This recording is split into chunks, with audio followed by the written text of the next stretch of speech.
Baraza la Maaskofu Katoliki Tanzania linaomboleza kifo cha aliyekuwa askofu wa Jimbo Katoliki Kondoa, Mhashamu Askofu Bernardine Francis Mfumbusa, kilichotokea tarehe 14 Aprili 2026 katika hospitali ya Benjamin Mkapa alipokuwa akipatiwa matibabu ya dharura mnamo saa 11:45 asubuhi. Mhashamu Askofu Bernardine Francis Mfumbusa alizaliwa tarehe mosi Aprili mwaka 1962 huko Unga Limited, Jimbo Kuu Katoliki Arusha. Askofu Bernardine Mfumbusa alipata elimu ya msingi huko Mpalangwi, Kondoa kuanzia mwaka 1971 hadi mwaka 1978. Alipata elimu ya sekondari katika seminari ndogo ya Mtakatifu Petro huko Morogoro kuanzia mwaka 1979 hadi mwaka 1984. Baadaye alianza safari yake ya majiundo ya kipadri kwa masomo ya falsafa katika seminari kuu ya Malkia wa Malaika huko Kibosho, Moshi kuanzia mwaka 1985 hadi 86. Aliendelea na majiundo hayo ya kipadri katika seminari kuu ya Mtakatifu Karoli Lwanga huko Segerea, Jimbo Kuu Katoliki la Dar es Salaam kuanzia mwaka 1987 hadi mwaka 1992. Mnamo tarehe 14 Juni mwaka 1992 alipewa daraja takatifu ya upadre na alikuwa askofu wa Jimbo Katoliki la Dodoma, Mhashamu Askofu Matias Josefu Isuja katika kanisa la parokia ya Kondoa. Baada ya kuwekwa wakfu kama kasisi wa Jimbo Kuu Katoliki la Dodoma, alihudumu kwa nafasi mbalimbali na mwaka 1992 hadi 93 alihudumu kama kasisi msaidizi katika parokia huko Ovada, Dodoma. Mwaka 1993 hadi 95 kama mkurugenzi wa jimbo, utume wa walei na msaidizi wa kasisi katika kanisa kuu la Mtakatifu Paulo, Dodoma. Lakini mwaka 1995 hadi 1999 alihudumu kama mwalimu na mlezi katika seminari ndogo ya Bihawana huko Dodoma. Alipata stashahada ya uandishi wa habari katika taasisi ya mafunzo ya jamii huko Nyegezi, Mwanza, na kisha muda mfupi kama msaidizi wa mafunzo katika Chuo Kikuu cha Mtakatifu Agustino Tanzania Sauti huko Mwanza kuanzia mwaka 2000 hadi 2004.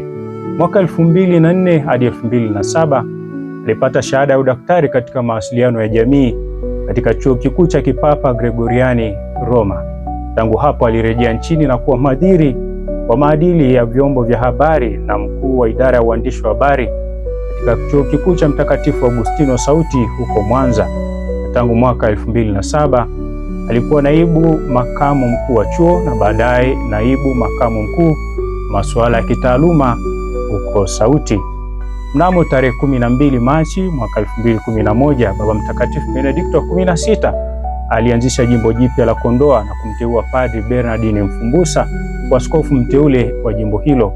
Tarehe 15 Mei 2011 aliwekwa wakfu na Kardinali Polycarp Pengo aliyekuwa askofu mkuu wa jimbo kuu la Dar es Salaam na akawa askofu wa kwanza wa jimbo hilo. Kama askofu amehudumu kama mhadhiri wa muda katika seminari ya Familia Takatifu Mwenda Kulima, Kahama, mwenyekiti wa idara ya mawasiliano Baraza la Maaskofu Katoliki Tanzania, lakini pia akihudumu kama rais wa kamati ya mawasiliano ya shirikisho na mabaraza ya maaskofu Afrika na Madagaskar. Na mnamo tarehe 9 Aprili 2026 Baba Mtakatifu Leo wa 14 alikuwa amemteua kama mjumbe wa Baraza la Kipapa la Mawasiliano ya Jamii. Kanisa limempoteza askofu na mtaalamu mbobezi wa mawasiliano ya jamii. Ati Askofu Bernardine Mfumbusa amehudumu kama padri kwa miaka 33 na kama askofu mwenye dhamana ya kufundisha, kuongoza na kwa watakatifu za watu wa Mungu kwa miaka 14. Atakumbukwa kwa mchango wake uliotukuka katika tasnia ya habari Tanzania na Afrika kama mwalimu, mwandishi na mtaalamu wa mawasiliano na mlezi wa wanahabari walio wengi Tanzania.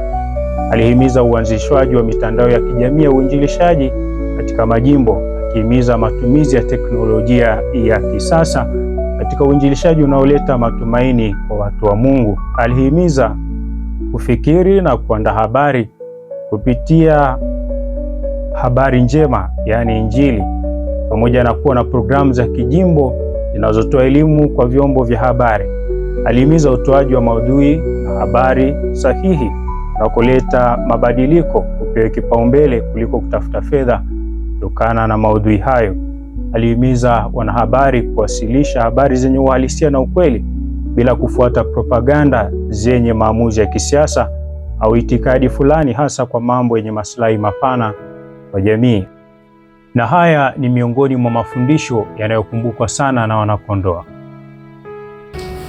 kwa sababu hata Yesu mwenyewe alishasema kwamba mimi ni wanafunzi wangu na waacha, na hapa duniani kuna mahangaiko na majaribu mengi.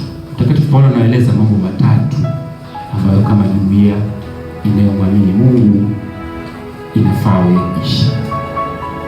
Jambo la kwanza alimwambia unatakiwa moyo watu wa furaha. Jambo la pili akamwambia moyo watu wa sala, na jambo la tatu akamwambia moyo watu wa shukrani. Kweli tunapomshukuru Mungu, tunapokuwa watu wa shukrani, mambo mengi yanafunguka katika maisha yetu. Alihimiza kutopoteza matumaini, hasa ulimwengu unapokuwa kwa kasi katika teknolojia, hasa ya akili mnemba, kwa ambavyo inaweza kuliathiri kanisa, bali kuendelea kuombea ulimwengu na kutumia fursa hiyo kutangaza Injili leo hii. Maziko ya Mhashamu Askofu Bernardin Mfumbusa yatafanyika tarehe 22 Aprili huko jimboni Kondoa. Raha ya milele umpe Bwana, na mwanga wa milele umwangazie. Apumzike kwa amani. Amina.